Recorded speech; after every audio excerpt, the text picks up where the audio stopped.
আমার মুসলমান বন্ধুগণ গভীর মনোযোগ। এই সময় আল্লাহর পয়গম্বর উপর দিকে দুটো হাত উঠায় ধরলেন আর আল্লাহকে ডাক দিয়ে বলেছেন, আল্লাহ তাআলা আমার চাচা আমাকে গালি দিয়েছে, মাফ করে দিয়েছি। আয় আল্লাহ তাআলা আমাকে অপমান করেছে, আমার মনে রাখি নাই, কিন্তু আল্লাহ তাআলা তোমাকে গালি দিয়েছে, আমার সহ্য হচ্ছে না, বরদাস্ত হয় না। আয় আল্লাহ কেউ যদি আমাকে গালি দেয় তাকে মাফ, কেউ যদি আমাকে আঘাত করে তাকে মাফ, কিন্তু কেউ যদি তোমাকে গালি দেয় আমি মুহাম্মদের সহ্য হয় না। আওয়াজ আসলো, আওয়াজ হয়ে গেল, জিবরিল আমিন হাজির হয়ে গেলেন। আল্লাহর রাসূলকে জানিয়ে দিলেন, পয়গম্বরে আরবি আপনি কাঁদবেন না, টেনশন করবেন না, কেউ যদি আমি আল্লাহকে গালি দেয় তাকেও মাফ। আপনি বলেছেন আপনাকে গালি দিলে আপনি মাফ করে দিবেন, আমি আল্লাহ বলেছি বন্ধুরে, যারা আমি আল্লাহকে গালি দিয়েছি তাদেরকে মাফ, যারা আমাকে পাগল বলেছে তাদেরকে মাফ, যারা আমার কোরআনকে অস্বীকার করেছে তাদেরকে মাফ, কিন্তু যারা আমার হাবিব, আমার বন্ধু, কলিজার টুকরা হাবিবুল্লাহ মুহাম্মদুর রাসূলুল্লাহকে গালি দিয়েছে আপনি মাফ করে দিতে পারেন। আমি আল্লাহ ঘোষণা করলাম দুনিয়ায় জীবিত থাকতে তাদেরকে কখনো মাফ দেওয়া যায় না। আল্লাহু আকবার। ইয়া রাসূলুল্লাহ আপনি মাফ করে দিতে পারেন, কিন্তু আমি মাফ করব না, আমি মাফ করব। আয়াত নাযিল হয়ে গেল, তাব্বাত ইয়াদা আবি লাহাব, পয়গম্বরে আরবি আবু লাহাব আপনাকে গালি দিয়েছে, আমি বললাম তার দুই হাত ধ্বংস, তার সবগুলা সম্পত্তি ধ্বংস, সে যেই সম্পদ নিয়ে বাহাদুরি করেছে তাও ধ্বংস। পয়গম্বরে আরবি শুধু ধ্বংস নয়, তার সন্তান সন্ততি ধ্বংস। এই কথা বলে আল্লাহ শেষ করেন নাই, আল্লাহ এর পরের দিকে শেষ দিকে বলতে লাগলেন, ওয়ামরাতুহু হাম্মালাতাল হাতাব। আল্লাহ রব্বুল ইজ্জত ওয়াল জালাল বললেন, বন্ধুরে শুধু আবু লাহাবকে গালি দেওয়ার কারণে ধ্বংস করে দিয়েছি তা না, আবু লাহাবের সম্পদ ধ্বংস করে দেব তা না, আবু লাহাবের সন্তানকে ধ্বংস করে দেব তা না, বরং তার যে স্ত্রী আপনার চাচি উম্মে জামিল তাকেও আমি আল্লাহ ধ্বংসের কথা বলে দিলাম। এখন কথা হলো, গালি দিল আবু লাহাব, আবু লাহাবের স্ত্রী কি করলো, তার ব্যাপারে কেন আয়াত নাজিল হলো? মুফাসসিরিনে কারাম তাফসীরের কিতাবে লেখেন, নবীজি ওই দিনের বক্তৃতা দেওয়ার পরে আবু লাহাবের স্ত্রী উম্মে জামিল গ্রামে গ্রামে যায়, রাস্তায় রাস্তায় যায় আর বলে, তোমরা কেউ কি মুহাম্মদ ইবনে আব্দুল্লাহকে চিনো? তোমরা মুহাম্মদ ইবনে আব্দুল্লাহকে চিনো না? ও আমার ভাতিজা এবং বিয়াই, তার দুইটা মেয়েকে আমার দুই ছেলের কাছে বিয়ে দিয়েছে, একদিকে ভাতিজা অপরদিকে বিয়াই, তোমরা তাকে চিনো না? আমি ভালো করে চিনি, জানি, ও একটা পাগল। জোরে বলেন না নাউজুবিল্লাহ। ও একটা পাগল, এই বলে রাস্তায় কাটা ফেলে দিয়ে আমার নবীকে কষ্ট দিত, বদনাম করত। আল্লাহ বললেন, বন্ধুরে শুধু আবু লাহাবকে কেন, তার স্ত্রী রাস্তায় রাস্তায় গিয়ে যে আপনার বদনাম করেছে, আপনার সমালোচনা করেছে, আমি আল্লাহ সহ্য করতে পারি নাই, তাকেও ধ্বংসের ওয়াদা দিলাম। এই জন্য আজকে পৃথিবীর পূর্ব থেকে পশ্চিম, উত্তর থেকে দক্ষিণ, পৃথিবীর যে কোনো কর্নারে, যে কোনো জায়গায় কেউ যদি বিদ্বেষপূর্ণ আচরণ করে আমার রাসূলকে গালি দেয়, আল্লাহকে গালি দিলে মাফ আল্লাহ করে দিতে পারে, কিন্তু আল্লাহর রাসূলকে গালি দিলে আমার আল্লাহ মাফ করে দিতে পারে না। ঠিক কিনা? আওয়াজ করো। আমার বন্ধুগণ, আয়াত নাযিল হয়ে যাওয়ার পরে উম্মে জামিল যখন জানতে পারল তার বিরুদ্ধে কোরআনের আয়াত নাযিল হয়েছে, সে দৌড়াইয়া বাড়িতে গিয়ে তার দুইটা ছেলে উতবা এবং উতাইবাকে বলছে, বাবা তোমরা শোনো, তোমরা যদি আমার সম্পত্তি পেতে চাও, তোমরা যদি তোমাদের বাবার সম্পত্তি পেতে চাও, তোমরা যদি মক্কায় আমার বাড়িতে থাকতে চাও, তোমাদের দুই স্ত্রীকে তোমরা দুই ভাই তালাক দিতে হবে। এই মুহূর্তে মুহাম্মদের দুইটা মেয়েকে তোমরা দুই ভাই তালাক দেওয়া লাগবে এবং তোমরা দুই ভাই মুহাম্মাদের সামনে দাঁড়ায়া তার দাড়ি টেনে ধরে তার মুখে থুতু দিবে, বলে নাউজুবিল্লাহ। কত বড় জাহিল, চিন্তা করে।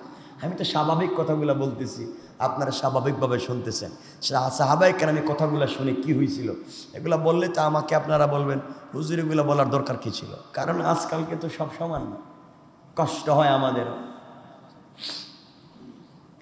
আমার মুসলমান বন্ধুগণ, আবু লাহাবের দুই ছেলে কত বড় জাহেল, উতবা এবং উতাইবা।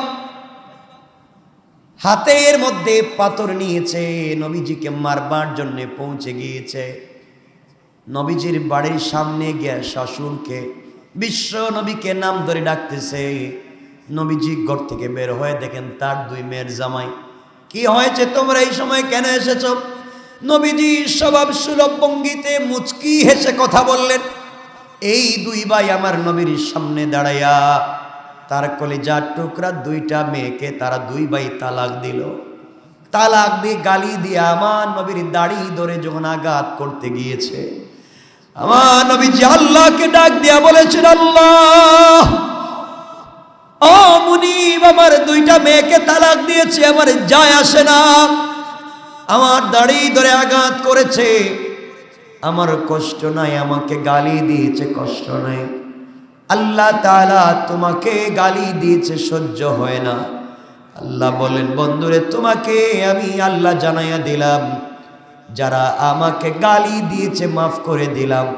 এই মুহূর্তে যারা তোমাকে গালি দিয়ে তোমার দাড়ি ধরে অবমাননা করেছে, আমি আল্লাহ তাদেরকে ছাড় দেব না। আল্লাহু আকবার। আয়াত নাজিল হয়ে গেল, কুতিলাল ইনসানু মা আকফারা। আয়াত নাজিল হয়ে গেল, যারা অস্বীকার করেছে, যারা নবীজিকে গালি দিয়েছে, কুতিলা, তাদেরকে হত্যা করা হয়েছে, তাদেরকে মেরে ফেলা হয়েছে। আয়াত নাজিল হয়ে যাওয়ার পরে উতবা এবং উতাইবা দুই ভাই চিন্তা করে, আহারে, মুহাম্মদ আমাদের শ্বশুর, সে তো জিন্দেগিতে মিথ্যা কথা বলে নাই, মার বাবার প্ররোচনায় পড়ে যে কাজটা করলাম, কি হবে জানি না। আমার বন্ধুগণ, কিছুদিন পরে উতবা ব্যবসার জন্য সিরিয়ায় গিয়েছে। ব্যবসা বাণিজ্য করে সিরিয়া থেকে যখন সম্পদ নিয়ে আসতেছে, রাত্রবেলা রাস্তায় রাত্র হয়ে গিয়েছে, কোথায় থাকবে? তার ভিতরে একটা ভয়, মুহাম্মদ আমার বিরুদ্ধে বদদুয়া করেছে, মুহাম্মদের মুখের জবানের কথা ডাইরেক্ট কবুল হয়ে যায়।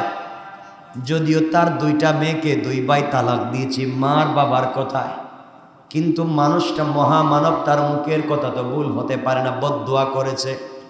না জানি কোন বদদুয়া কোথায় লেগে যায়, এই জন্যে দুই ভাই কাঁদতেছে। রাত্র গভীর হয়ে যাওয়ার পরে কাফেলার লোকদেরকে বলছে,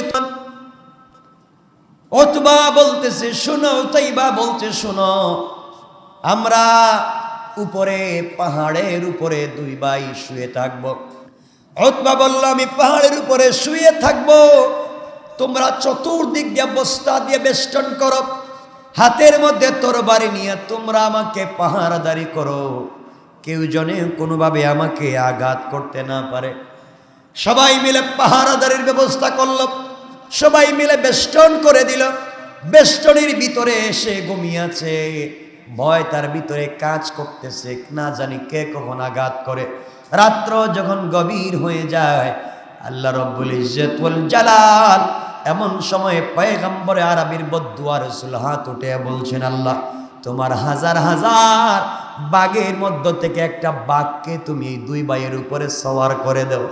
এই কথা বলছিলেন, হঠাৎ করে তাকায়া পাহারাদারেরা দেখে বিশাল বড় বাঘ বিকট চিৎকার করে, বিকট আওয়াজ করে সামনের দিকে ঘুরছে।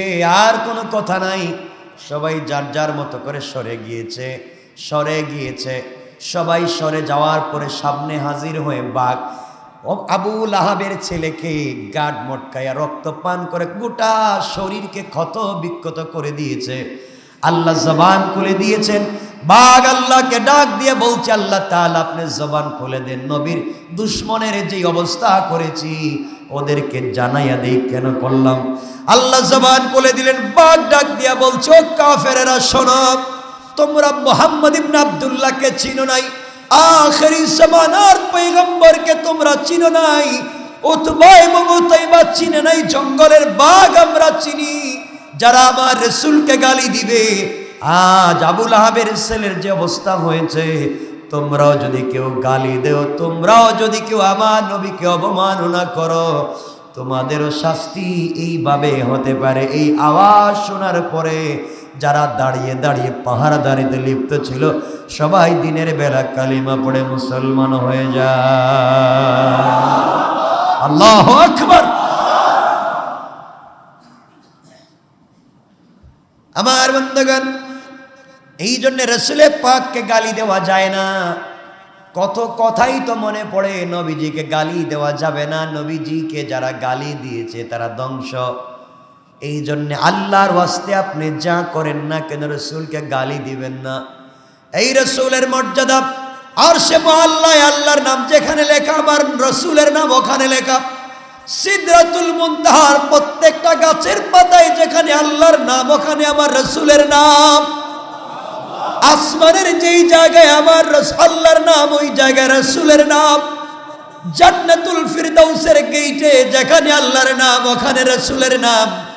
আল্লাহ বলছেন, বন্ধুরে শুধু নাম লেখে ক্ষান্ত হয় নাই, গোটা দুনিয়াকে যেইভাবে আমি সাজাইছি এই ডিজাইনটা করেছি তোমার নাম দিয়া। আল্লাহু আকবার বলেন। এজন্য খবরদার, এই রাসূলকে অবমাননা করতে যাইয়েন না, সে রাসূলকে গালি দিতে যাইয়েন না। রাসূল শুধু আমার রাসূল না, রাসূল শুধু মুসলমানদের রাসূল না, তিনি শুধু মুসলমানদের জন্য রহমত না, তিনি গোটা সৃষ্টির জন্য রহমত। তাকে গালি দিতে যাইয়েন না।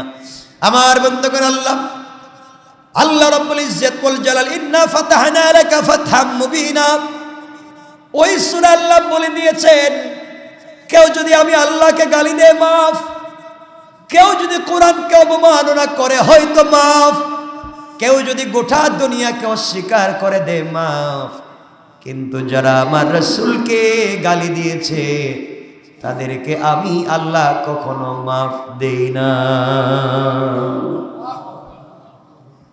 এর জ্বলন্ত একটা প্রমাণ হচ্ছে মক্কা বিজয়ের দিন।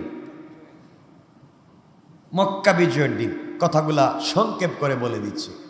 মক্কা বিজয়ের দিন রাসূলকে মক্কার মানুষ পিটালো, মারলো, নাড়ি বুড়ি ফালায়া দিল, নবীজিকে আঘাত করলো। তিনি কোনোদিন মারছেন কাউকে? কথা বলেন না কেন? মারেন নাই। কত কথাই তো আছে, আজকে কাউকে মারেন নাই, আঘাত করেন নাই। বরং এক ইহুদি আমার নবীকে থাপ্পড় দিয়েছিল। নবীজি তার হাত নিয়ে চুম্বন করে বলছেন, ভাই তুমি যে হাত দিয়ে আমাকে আঘাত করেছো তুমি কি ব্যথা পেয়েছো? আল্লাহু আকবার বলেন। কেমন রাসূল!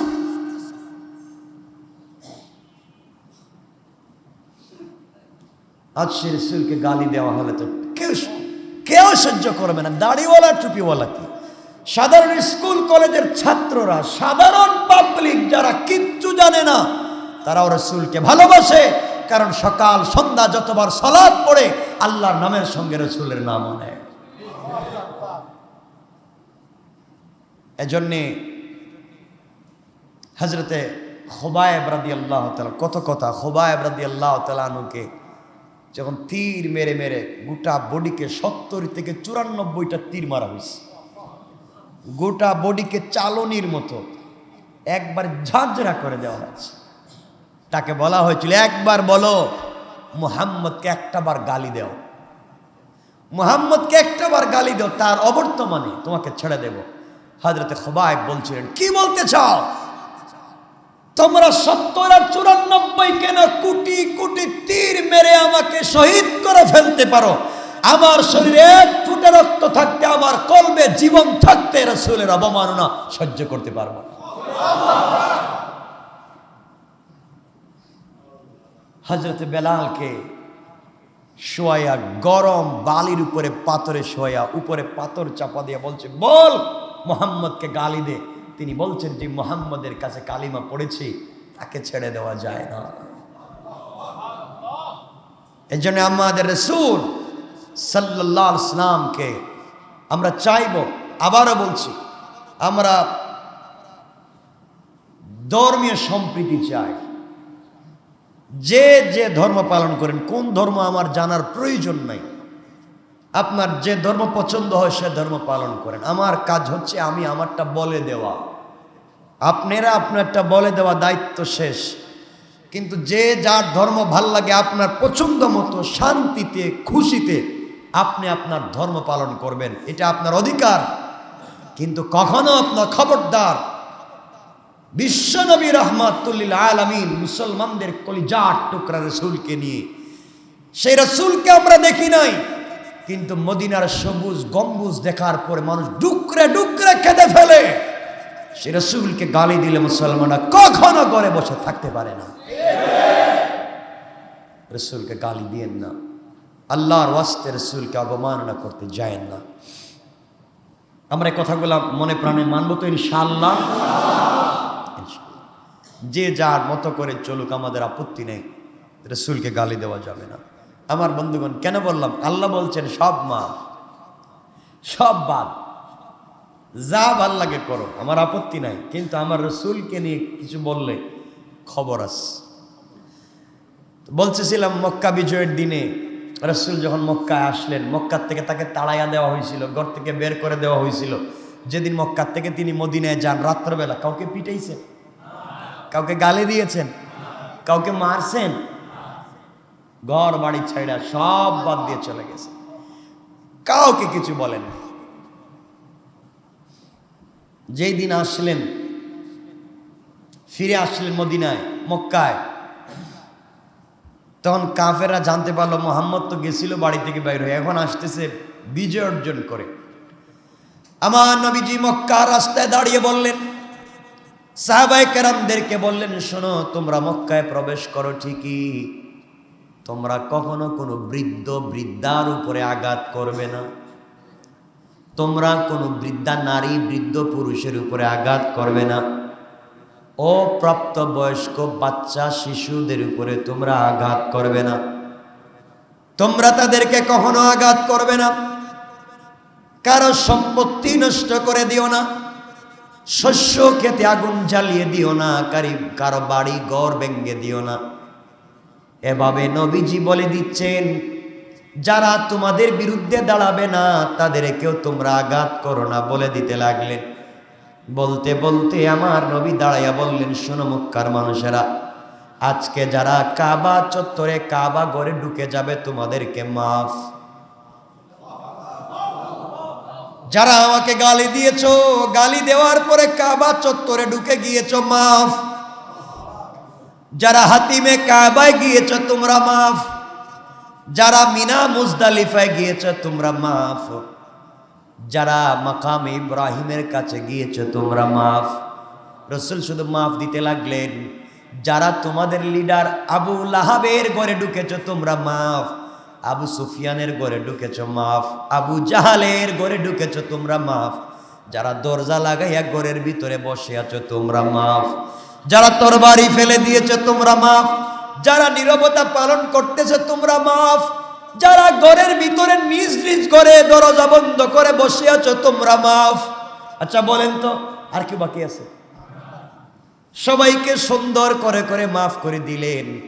এরপরে বললেন, শুধুমাত্র যারা তরবারি নিয়ে আমার সামনে দাঁড়িয়ে আমাকে মোকাবেলা করবার জন্য আমার উপরে অস্ত্র উঠাবে তোমাদেরকে মাফ নাই। আর ওই সময়ে যদি তরবারি নিয়ে আমাকে মারবার জন্য আমার সামনে এসে তওবা করে তোমরা অস্ত্র ছেড়ে দাও, সাথে সাথে তোমাদেরকে মাফ। নবীজি মাফির ঘোষণা দিলেন। শেষ পর্যন্ত বললেন, যারা পাহাড়ের উপরে উঠে যাবে তারাও মাফ।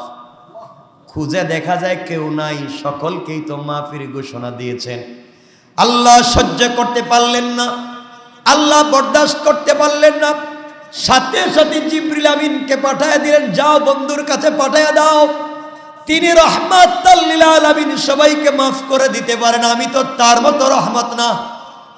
আল্লাহ জানাইয়া দিলেন, বন্ধুরে শোনো, তুমি বলেছো তোমাকে যারা গালি দিবে তারাও মাফ, যারা বড় বড় লিডারদের ঘরে ঢুকে যাবে তারা মাফ, যারা নিজের ঘরে দরজা আটকায়া বসে থাকবে তারা মাফ, যারা তরবারি ফেলে দর্শক হয়ে যাবে তারাও মাফ, যারা হাতিমে কাবায় যাবে তারা মাফ, যারা কাবা চত্বরে যাবে তারা মাফ, যারা পাহাড়ে উঠে যাবে তারা মাফ। সবাইকে আপনি মাফ করে দিয়েছেন। বন্ধু আমি আল্লাহ আরো বলছি, যারা আমি আল্লাহকে গালি দিয়েছে তারাও মাফ, যারা আমার কোরআনকে অবমাননা করেছে তারাও মাফ, যারা আমাকে অস্বীকার করেছে তারাও মাফ, যারা জিব্রাইল মিকাইল ইসরাফিলকে গালি দিয়েছে তারাও মাফ। কিন্তু বন্ধুরে ইল্লা একটা শর্ত লাগাইয়া দিলাম, পৃথিবীর সবাইকে আমি আল্লাহ আজকে মাফ করে দিলাম, মক্কার সকল মানুষকে মাফ করে দিলাম, কিন্তু যারা আমার বন্ধু হাবিবুল্লাহকে গালি দিয়েছে তাদেরকে কাবা চত্বরে পাওয়া গেলেও আমি মাফ দিতে পারি না। আল্লাহু আকবার বলেন। যারা আপনাকে গালি দিয়েছে হাতিমে কাবায়, মিনায়, মুজদালিফায়, মাকামে ইব্রাহিমে, জমজমে, যেখানে পাওয়া যাক আমি মাফ দেব। কি বুঝলেন আপনি? আমি আল্লাহ রসুলকে কতটুকুন ভালোবাসি, আর রসুলকে আল্লাহ কতটুকুন ভালোবাসি। ইয়া রাসূলুল্লাহ, আমি মাফ দিতে পারবো না। এজন্যে আল্লাহর ওয়াস্তে আমি এতক্ষণে যে কথাগুলো বোঝাতে চাইলাম, আমরা যাই করি সে রসুলকে কখনো গালি দিব না, রসুলকে কষ্ট দিব কোনোভাবে আমাদের কাজে কর্মে ব্যবহারে রসুলকে যেন কষ্ট না দিই। কারণ কিয়ামতের দিনে কেউ কাছে থাকবে না, এই রসুল ছাড়া আমাদের কেউ সুপারিশ করবে না, এই রসুল ছাড়া কেউ শাফাআত করবে না, এই রসুল ছাড়া কেউ হাউজে কৌসারের পানি পান করাবে না, একমাত্র তিনি ছাড়া, একমাত্র তিনি ছাড়া। রসুলকে গালি দেওয়া হয়। আমাদের মা আয়েশা সিদ্দিকা সহ উম্মাহাতুল মুমিনিন যারা, তাদের চরিত্র নিয়ে কথা বলা হয়। আর নিমক হারামের দল, এদেরকে তো গালি দেওয়া দূরের কথা, এদের চরিত্র নিয়ে কথা বলা দূরের কথা। হযরতে আয়েশা সিদ্দিকার চরিত্র হেফাজতের জন্য তো আল্লাহ কোরআনে আয়াত নাজিল করছেন। সুবহানাল্লাহ, কোরআনে আয়াত নাজিল করছেন হযরতে আয়েশা সিদ্দিকা রাদিয়াল্লাহু তাআলা আনহার চরিত্র সম্পর্কে। এজন্যে আমরা সব সময় শান্তি চাই, আমরা ফিতনা, আমরা কারো কান কথায় কান দেব না। আমরা রাসূলকে ভালোবাসি ইনশাআল্লাহ, বলেন না আলহামদুলিল্লাহ, বলেন জীবনের চাইতেও বেশি, ঠিক না? কারণ কি বলবো, সাহাবায়ে কেরাম রাসূলের কাছে বলতেন, ইয়া রাসূলুল্লাহ, রসুল বলতেন, ওমরকে বলতেন, ইয়া রাসূলুল্লাহ, আমি আমার জীবন, আমি আমার মা বাপকে আপনার প্রতি কোরবান করে দিলাম। আল্লাহ বলছেন হাদিসে কুদসিতে, যতক্ষণ পর্যন্ত আপনি আর আমি জীবনের চাইতে, মা বাবার চাইতে, সন্তানের চাইতে, সম্পদের চাইতে রসুলে পাককে ভালো না বাসবো, ততক্ষণ পর্যন্ত পূর্ণাঙ্গ মুমিন হতে পারবো না। তাহলে আমাদের অন্তরে আমাদের মা বাবার চাইতে, আমাদের সন্তানের চাইতে, আমাদের সম্পদের চাইতে মোহাব্বত বেশি কার? কার? বিশ্বনবী মুহাম্মদ রাসূলুল্লাহ। পৃথিবীতে একটা নাম একবার নিলে আল্লাহ 10টা রহমত নাজিল করেন। একবার নাম নিলে আল্লাহ 10টা রহমত নিজে দেন। সে রসুলকে আমরা কখনো কষ্ট দিব না। হায়াতুন নবী, জিন্দা নবী, যার কাছে প্রত্যেক সপ্তাহে আমার উম্মতের আমল নামা পেশ করা হয়, কোনো দিন যেন এই আমল নামা না যায় যে আমরা রসুলকে কষ্ট দিয়েছি। পারবো তো ইনশাআল্লাহ? কিন্তু আবেগ নিয়ে ভিন্ন, রসুলকে কেউ গালি দিয়েছে ভিন্ন ধর্মের মানুষের উপরে চড়াও হবো না। মারবো না, গালি মারবো না, পিটাবো না। মারা, পিটানো, ধরে নিয়ে যাওয়া, এগুলো আপনার আমার দায়িত্ব না, এটা হচ্ছে রাষ্ট্রের দায়িত্ব। এটা তো বুঝেন। যখন রাষ্ট্রে ইসলামী হুকুমত থাকবে না, তখন রাষ্ট্রের যে থাকবে তার দায়িত্ব। ইসলামী হুকুমত থাকলে আমিরের দায়িত্ব। আপনার আমার দায়িত্ব হচ্ছে কাউকে আঘাত করা নয়, আপনার আমার দায়িত্ব হচ্ছে বুঝাইয়া দেওয়া, বুঝাইয়া দেওয়া।